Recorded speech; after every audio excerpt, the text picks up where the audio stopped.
vais commencer cette partie du programme par une mise en situation qui sera la même pour tout le chapitre de logique combinatoire. On remarque à l'entrée d'un parking un affichage des valeurs et une signalisation bicolore feu rouge et feu vert. Cet affichage et cette signalisation sont des outputs d'une carte de contrôle d'accès d'un parking. Et pour voir le principe de contrôle d'accès d'un parking, on va décoder sa carte de commande. Cette carte permet à l'entrée et à la sortie d'une voiture le calcul du nombre de places libres et du nombre de places occupées, puis un affichage. Le cahier de charge, la gestion de ce parking est assurée par une carte électronique qui, si NV, nombre de voitures garées, est égal à MP, nombre de places totales dans le parking, accès autorisé, donc feu vert. Si NV égale à MP, accès refusé, donc feu rouge. Une information sera affichée à l'entrée indiquant le nombre de places libres tel que MPL égale nombre de places totales moins nombre de véhicules. Problématique. Quelles sont les fonctions techniques qui permettent cet affichage? Quels sont les circuits intégrés qu'on doit mettre pour réaliser cet affichage? Voyons maintenant le schéma fonctionnel. Les entrées de cette carte sont les deux capteurs EV, SV. EV, entrée voiture, et SV, sortie voiture. Celle, entrée de réservation. VG, nombre de places réservées. Et finalement, ENT, interdiction d'accès en cas de travaux. Alors, ce schéma composé de plusieurs fonctions, telles que la fonction FP1, c'est une fonction dite détection, permet de détecter les voitures entrantes et les voitures sortantes. La fonction FP2 comptage, le système doit compter les voitures à l'entrée et à la sortie. La fonction FP3 comparaison permet de comparer NV à NP. La fonction FP4 visualisation pour afficher le nombre de véhicules garés dans le parking.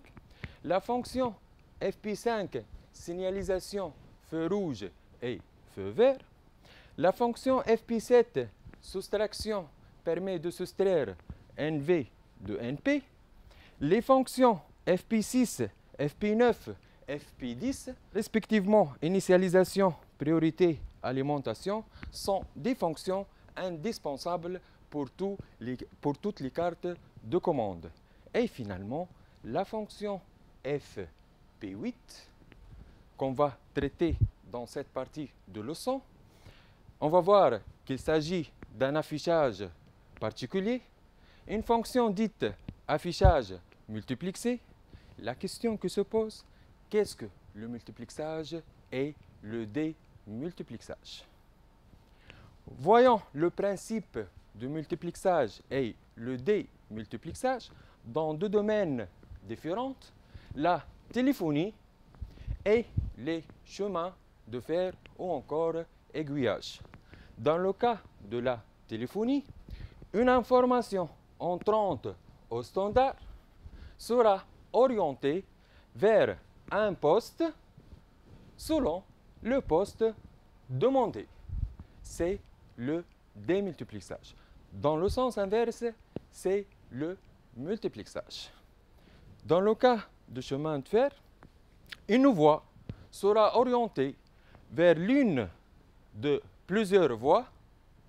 C'est le démultiplexage. Dans le sens inverse, toutes les voies peuvent sortir sur une voie, mais une par une. Passons au schéma structurel de cette carte. Et pour décoder et comprendre le fonctionnement de cette carte, on va la traiter bloc par bloc. On va voir maintenant le bloc d'affichage multiplexé. Développons ce bloc. Donc, on voit bien ici que les 4 afficheurs sont reliés à 2 types de circuits intégrés. 2 circuits de même référence, le 74-153 et un deuxième circuit de référence 74-139. Alors, notre leçon d'aujourd'hui, titulée « Les circuits intégrés combinatoires ». Objectif de cette partie de leçon, mettre en œuvre les circuits intégrés combinatoires tels que circuit multiplexeur, le 74-153 et le 74-151, les circuits démultiplexeurs 74-139. Sommaire, on a commencé par la mise en situation. On va voir maintenant le multiplexeur et on va finir par le démultiplexeur. Commençons par le multiplexeur. Voilà le brochage et symbolisation du circuit intégré de référence 74-153, nommé double multiplexeur 4 vers 1. C'est 16 broches avec son brochage, avec la broche 16 sur VCC et la broche 8 sur GND. Son modèle fonctionnel où on voit les entrées à gauche et les sorties à droite. Les entrées, on a 2 blocs. Un bloc, un X0, un X1, un X2, un X3. C'est les entrées de données de premier multiplexeur. Deuxième bloc, 2X0, 2X1, 2X2, 2X3. Deuxième entrée de données pour le deuxième multiplexeur. Alors, X0, X1, X2, X3, entrées de données. 2 entrées A et B qui sont communes pour les 2 multiplexeurs.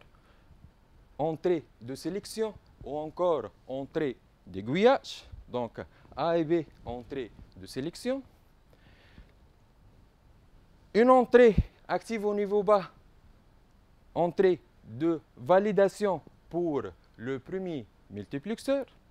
Deuxième entrée aussi active au niveau bas, c'est une entrée de validation de deuxième multiplexeur. Donc, E bar ou G bar, entrée de validation. Et finalement, à droite, 2 sorties. Un Y, sortie pour le premier multiplexeur, et 2 Y, l'entrée du deuxième multiplexeur. Donc, Y, sortie de données. Voyons maintenant la table de fonctionnement fournie par le constructeur. Si maintenant l'entrée de validation active au niveau bas égale à 1 logique, quel que soit l'état des entrées d'adresse et les entrées de données, la sortie de multiplexeur est toujours égale à 0. Maintenant, si le circuit est validé, c'est-à-dire G bar égale à 0, pour BA égale à 0, 0, on voit bien ici que la sortie de multiplexeur Y égale à l'état logique de X 0. Donc, pour cette combinaison de BA 0, 0, Y égale à X 0. Pour BA égale à 0, 1, la sortie Y de multiplexeur égale à l'état logique de X 1. Alors, pour cette combinaison de BA, Y égale à X 1. Pour BA égale à 1, 0, la sortie Y égale l'état logique de X2. Donc, pour cette combinaison de BA, Y égale à X2. Pour BA égale à 1, 1, la sortie Y égale l'état logique de x3. Donc, pour cette combinaison de BA, y égale à x3. Finalement, l'équation de la sortie y égale b bar et a bar et x0, ou b bar et a et x1, ou b bar et a bar et x2, ou b et a et x3. Voyons maintenant le circuit de multiplexeur est assimilable à un commutateur rotatif à 4 positions à l'entrée. Pour BA égale à 0, 0, on voit bien ici que l'entrée x0 qui sera aiguillée vers y. Pour BA égale à 0, 1, c'est l'entrée x1 qui sera aiguillée vers y. Et pour BA égale à 1, 0, l'entrée x2 sera orientée vers y. Et finalement, pour BA égale 1, 1, c'est le x3 qui sera aiguillé vers y. Donc, on remarque ici que l'équivalent décimal de BA donne l'entrée, l'indice de l'entrée qui sera aiguillé vers S sortie. Par exemple, pour BA 0, 0, l'équivalent décimal c'est 0. Voilà, c'est le x0 qui est orienté vers y. Deuxième exemple, pour BA égale à 1, 1, l'équivalent décimal c'est 3, c'est le x3 qui sera orienté vers y. Alors, conclusion, un multiplexeur 4 vers 1 est assimilable à un commutateur à 4 positions. La sortie y reçoit l'une des entrées de données xi selon la combinaison de BA avec le i, l'équivalent décimal de BA. Faisons un test de simulation de ce circuit, 74153. On va utiliser le premier circuit de multiplexeur, le premier multiplexeur. Pour cela, on va valider ce circuit en reliant l'entrée de validation à 0 logique. Donc, play. Pour BA égale à 0, 0, on voit bien ici que la sortie y égale à l'état logique de x0. Donc, 1y égale à 1x0. Pour BA égale à 0, 1, la sortie y égale à l'état logique de 1x1. Donc, 1y égale à 1x1. Pour BA égale à 1, 0. Donc, ici, la sortie y égale à l'état logique de 1x2. Donc, 1y égale à 1x2.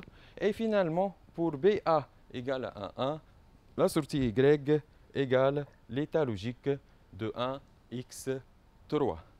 De même, si on va utiliser le deuxième multiplexeur, on va utiliser les mêmes entrées d'adresse puisqu'ils sont communes, mais ici, on va valider le deuxième multiplexeur et on va utiliser la sortie du deuxième multiplexeur.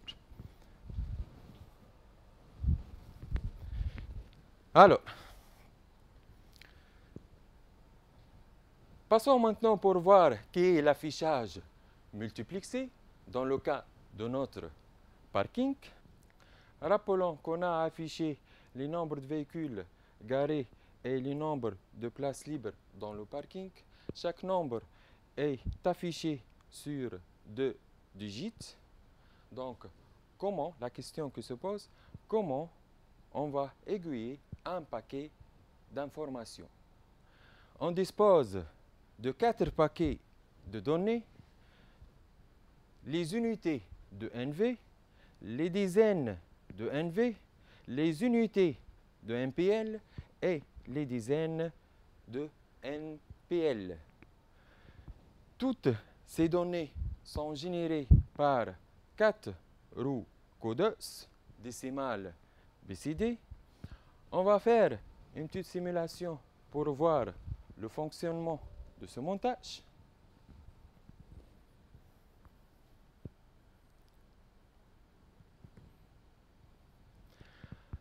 Alors, on voit bien ici que pour BA égale à 0, 0, c'est le 1 qui a été affiché. Pour BA égale à 0, 1, c'est le 2 qui a été affiché. Et pour BA égale à 1, 0, c'est le 3 qui a été affiché. Et pour BA égale à 1, 1, c'est le 4 qui a été affiché. On va interpréter le résultat. Donc, ici, pour BA égale à 0, 0, c'est le paquet des unités qui a été aiguillé vers l'afficheur. Pour BA égale à 0, 1, c'est le paquet des dizaines qui a été aiguillé vers l'afficheur. Pour BA égale à 1, 0, c'est le paquet des unités d'un PL qui a été aiguillé vers l'afficheur. Et pour BA égale à 1, 1, c'est le paquet des dizaines de MPL qui a été aiguillé vers l'afficheur. Alors, voyons maintenant comment utiliser le circuit intégré 74153 ou équivalent pour résoudre des problèmes de logique combinatoire. Commençons par la fonction XOR. Donc, la table de fonctionnement de cette fonction, 0 XOR 0 égale 0, 0 XOR 1 égale 1, 1 XOR 0 égale 1 et 1 XOR 1 égale 0. L'équation de cette fonction, S égale B bar et A, où B et A bar.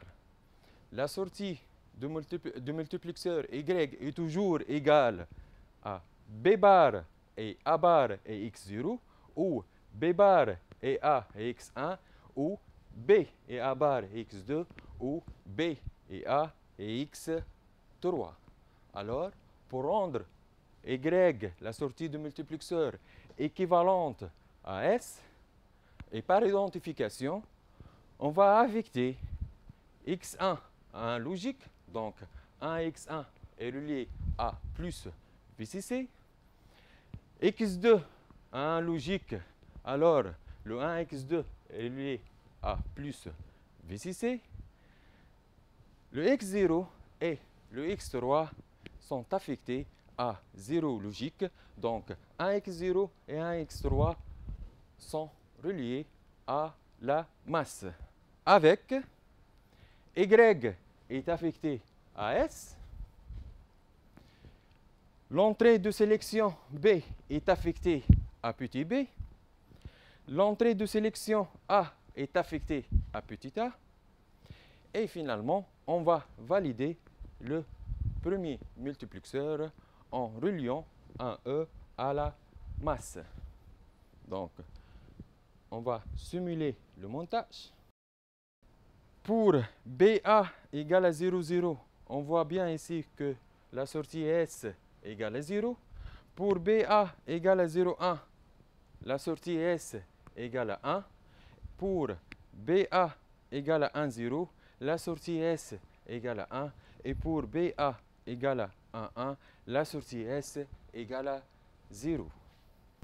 Alors, on peut interpréter qu'on peut utiliser pour réaliser cette équation deux portes logiques et une porte logique ou et deux portes logiques non, c'est-à-dire trois circuits intégrés. On a remplacé ces trois circuits intégrés par un seul circuit intégré. Autre famille de circuits intégrés, le 74151. Voilà le modèle fonctionnel de ce circuit où on voit à gauche les entrées et à droite les sorties. À gauche, on voit un bloc de 8 entrées, x0 à x7 sont les entrées de données de ce multiplexeur.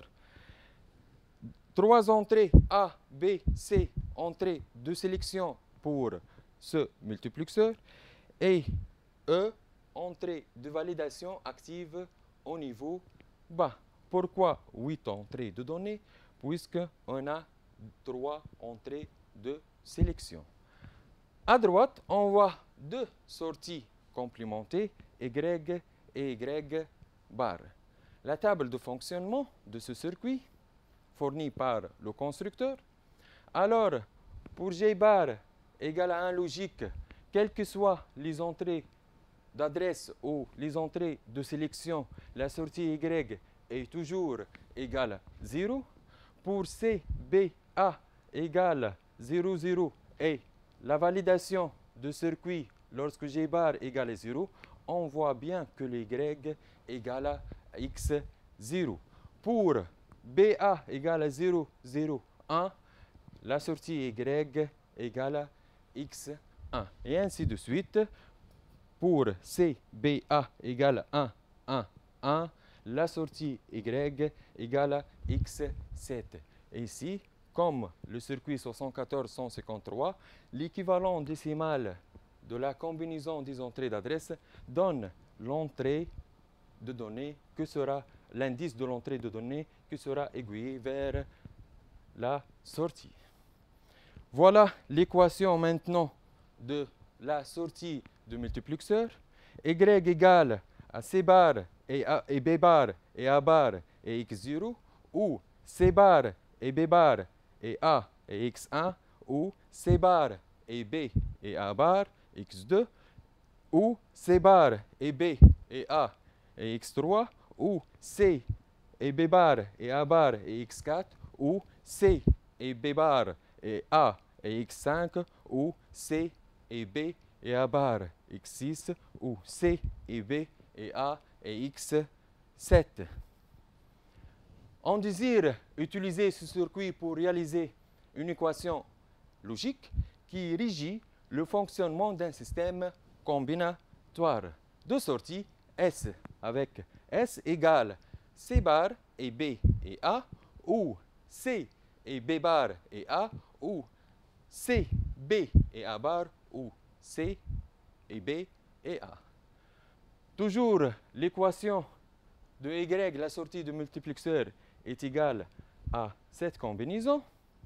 Et pour rendre Y équivalente à S et par identification, il faut affecter X3 à un logique, X5 à un logique, X7, X6 à un logique et X7 à un logique. X0, X1 et X2 et X4 sont affectés à 0 logique. Avec S est affecté à Y. L'entrée de sélection C est affectée à petit c. L'entrée de sélection B est affectée à petit b. L'entrée de sélection A est affectée à petit a. Et n'oubliez pas la validation en reliant l'entrée de validation à la masse.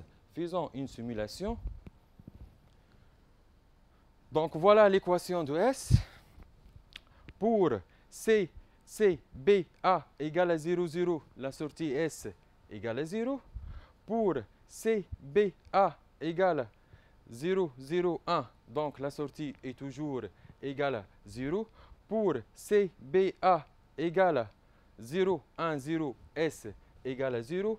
Et pour C, B, A égale à 0, 1, 1, la sortie S égale à 1. Et pour C, B, A égale à 1, 0, 0, S égale à 0. Et pour C, B, A égale à 1, 0, 1, la sortie S égale à 1. Et pour C, B, A égale à 1, 1, 0, la sortie S égale à 1. Et pour C, B, A égale à 1, 1, voilà, la sortie S est égale à 1.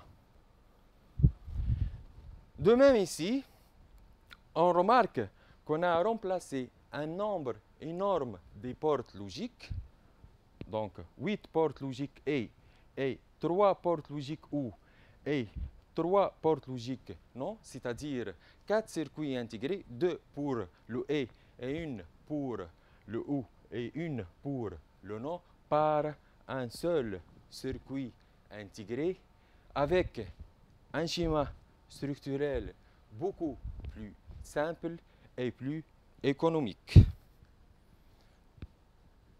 Passons maintenant au bloc de l'affichage multiplexé.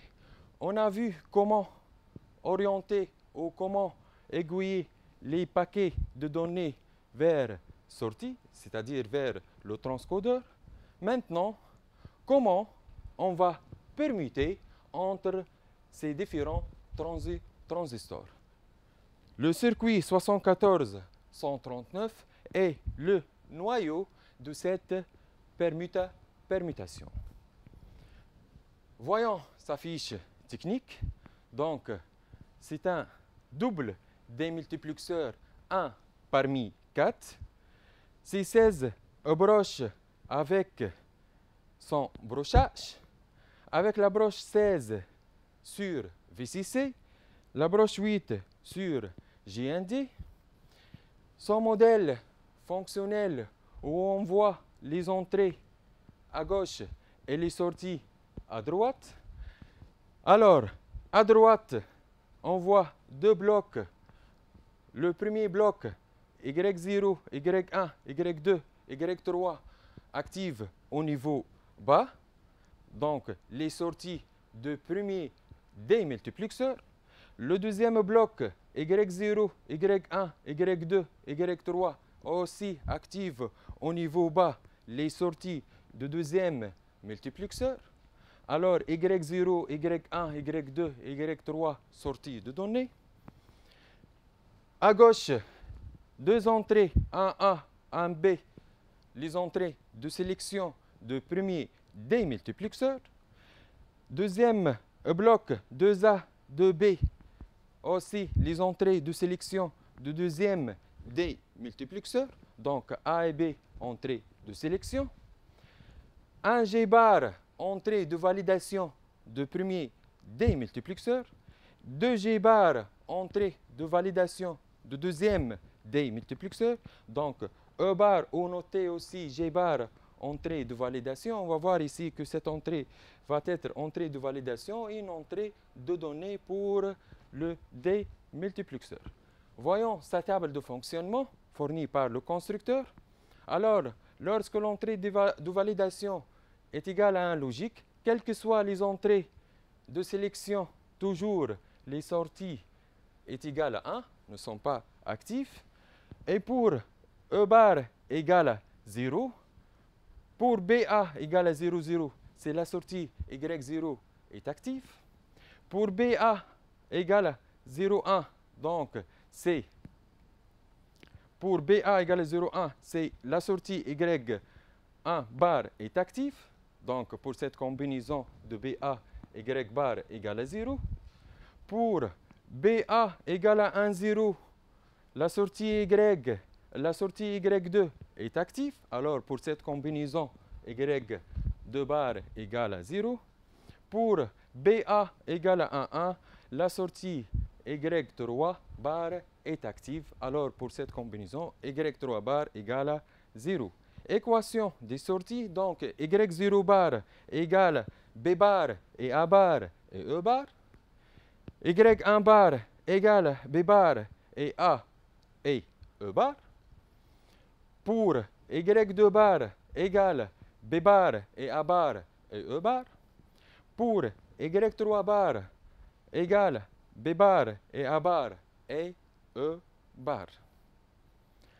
Voilà donc le circuit de démultiplexeur est assimilable à un commutateur rotatif à 4 sorties. Donc pour BA égale à 0, 0, l'entrée de validation qui sera l'entrée de données pour ce circuit sera aiguillée vers Y0 bar. Pour BA égale à 0, 1, donc Y bar 1 égale E bar. Pour BA égale à 1, 0, Y2 bar égale à E bar. Et pour BA égale à 1, 1, Y3 bar égale à E bar. Donc, Voilà, donc pour BA égale à 0, 0. On remarque ici que l'équivalent décimal de 0, 0, c'est 0. Alors la sortie Y 0 bar sera égale à E bar. Pour 0, 1 de BA, l'équivalent décimal c'est 1. Donc c'est le Y1 bar égal à E bar. Et ainsi de suite pour les deux autres combinaisons. Conclusion. Un démultiplexeur 1 parmi 4 est assimilable à un commutateur rotatif à 4 positions. L'entrée de données de démultiplexeur est reliée à la sortie dont le numéro est sur les entrées d'adresse. Faisons maintenant un test de simulation pour ce circuit. On voit bien ici que le E bar égale 0. Pour BA égale à 0, 0, la sortie Y bar 0 est active. Pour BA égale à 0, 1, la sortie Y bar 1 est active. Pour BA égale à 1, 0, la sortie Y2 bar est active. Et pour BA égale à 1, 1, la sortie Y3 bar est active. On va voir qu'est-ce que l'affichage multiplexé, c'est-à-dire le fait d'allumer les 4 afficheurs un par un, en commençant par l'afficheur à droite, en utilisant 4 transistors en commutation. Avec l'émetteur des différents transistors sont reliés à plus VCC. Par exemple, pour que T1 soit saturé, il faut que Y0 est active. On va voir ça par simulation. Alors, voyons bien ici que pour BA égale à 0, 0, l'afficheur 1 s'allume. Pour BA égale à 0, 1, l'afficheur 2 s'allume. Pour BA égale à 1, 0, l'afficheur 3 s'allume. Et pour BA égale à 1, 1, l'afficheur 4 s'allume. On va interpréter les résultats. Alors, pour BA égale à 0, 0, la sortie Y0 bar est active. Alors, la node de premier afficheur sont reliés avec la plus VCC, donc transistor T1 est saturé. Pour BA égale à 0, 1, la sortie Y1 bar est active. On voit bien ici que la node de deuxième afficheur est reliée à plus VCC, donc le transistor T2 est saturé. Pour BA égale à 1, 0, la sortie Y2 bar est active. La node de l'afficheur 3 est reliée à plus VCC, donc le transistor T3 est saturé. Et pour BA égale à 1, 1, la sortie Y3 bar est active. La node de quatrième afficheur est reliée à plus VCC, donc le transistor T4 est saturé. Donc on remarque ici, pour permuter entre ces différents afficheurs, on a généré les deux entrées de sélection manuellement. Maintenant, comment on va générer ces deux entrées de sélection automatiquement? La solution, c'est d'utiliser un compteur modulo 4 à base des bascules GK à franc montant, fonctionne en commutation. Les entrées asynchrones actives au niveau bas sont reliées à plus VCC. Les deux entrées de sélection A et B sont reliées avec les sorties des deux bascules. Initialement, AB égale à 0, 0. Au premier front rencontré, A égale à 1 et B égale à 0. Au deuxième front, A égale à 0 B égale à 1. Au troisième front, A égale à 1 et B égale à 0. Donc, rappelons que NV, nombre en BCD issu de la fonction comptage FP2, comprise entre 0 et 99, NPL, nombre de places libres issu du circuit de soustracteur FP7, comprise entre aussi 0 et 99. Pour la simulation, les deux nombres seront introduits par 4 roues codeuses, 2 pour chaque nombre, comme c'est indiqué dans le schéma. Alors, mettre les valeurs décimales 1, 2, 3 et 4 respectivement sur les roues codeuses 1 à 4. Puis, on va fixer la fréquence d'horloge à 1 Hz, donc une période d'1 seconde. On va faire une simulation pour introduire aux 4 roues codeuses les nombres 1, 2, 3 et 4.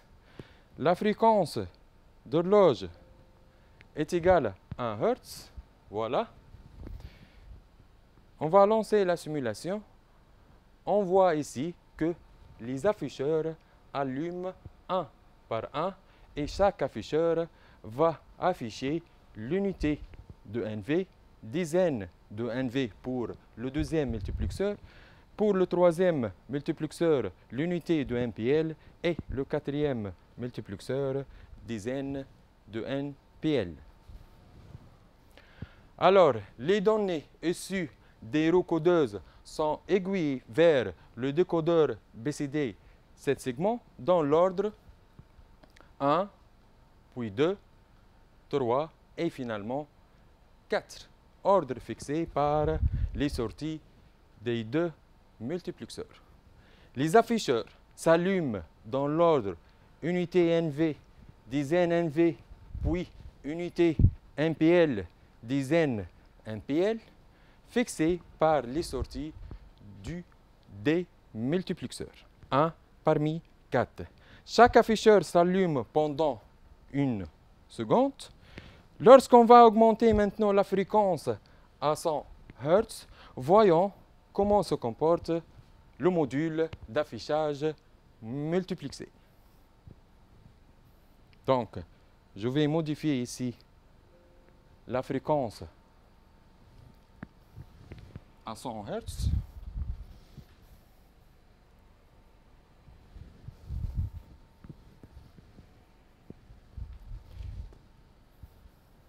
Voilà, tous les afficheurs s'allument au même temps.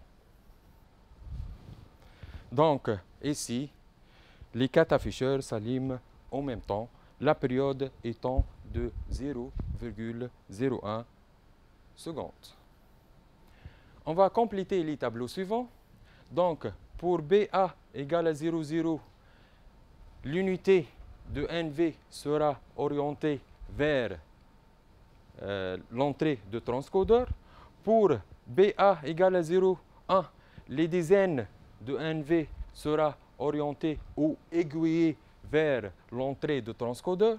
Et pour BA égale à 1,0, c'est l'unité de NPL qui sera aiguillée vers l'entrée de transcodeur. Et finalement, pour BA égale à 1,1, c'est les dizaines de NPL qui seront aiguillées vers l'entrée des décodeurs.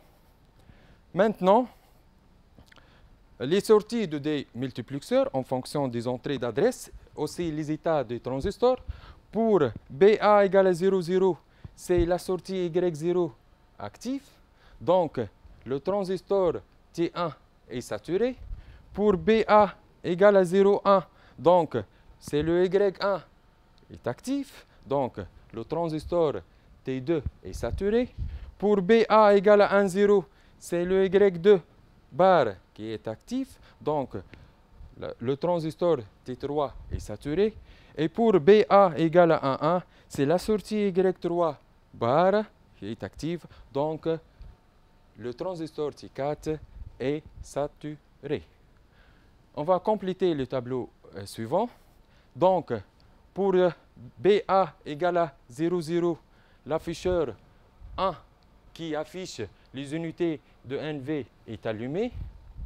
Pour BA égale à 0,1, l'afficheur 2 qui affiche les dizaines de NV est allumé. Et pour BA égale à 1,0, l'afficheur 3 qui affiche les unités de MPL est allumé. Et finalement, pour BA égale à 1,1, l'afficheur 4 qui affiche les dizaines de MPL est allumé. Ainsi s'achève notre leçon. Merci pour votre attention.